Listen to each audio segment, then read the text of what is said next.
We saw the str function earlier when trying to concatenate numbers and strings together in Python. When you ask a user for input using the input function like this, the results are automatically saved as a string. Take a look at the example below.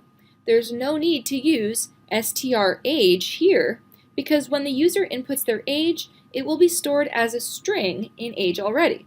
So if the user inputs 34, the computer will save it as a string. Age equals quotes 34. Therefore, you will be able to print it out like this since age is a string. But let's say you want the user to input a number and then do math with that number. Maybe add two numbers together. We've already learned how a plus sign between two strings concatenates them, and a plus sign between two numeric values will add them together. So if this was the entire code, age equals 3 plus 4, and we print age, this will output 7 because 3 plus 4 equals 7. We will get into math and programming more in the next unit, but for now, we can use a plus sign to add two values together. We can also add variables together like this. If age 1 holds the value of 3 and age 2 holds a value of 4, we can print age 1 plus age 2. This will also print out 7. So let's get back to the question. What if we want the user to enter two numbers to be added together by the program and then output the result, simulating a calculator? The final step is coding it in Python.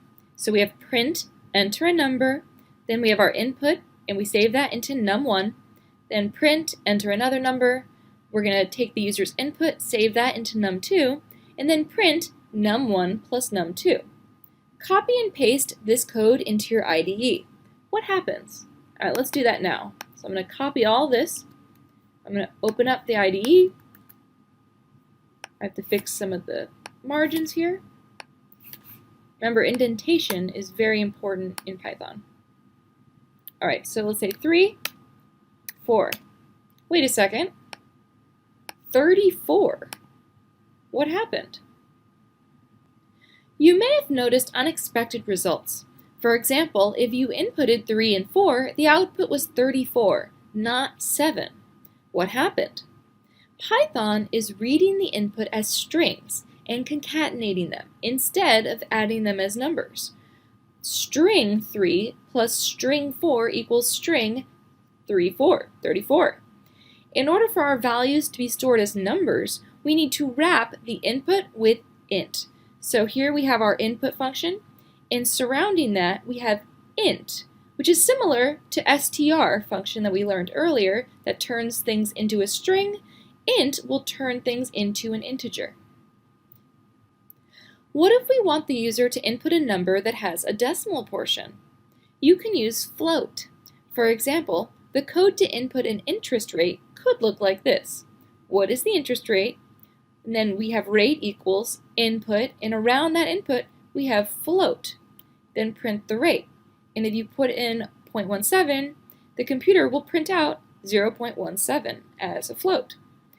There are a lot of different functions that work in this same way that will not be covered in this course, but can be easily Googled and used if you're interested. Finally, what if we wanted to output a sentence with the sum in our addition program? In other words, when the numbers are added together, the program will output the sum of your numbers is ...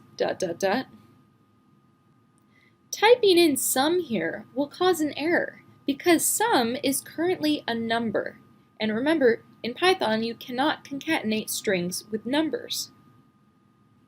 Remember, we need to use str again to change sum to a string and then output it.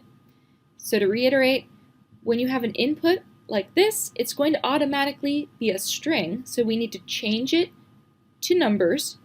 Then, at the end, we need to change that number back to a string in order to concatenate it with this other string.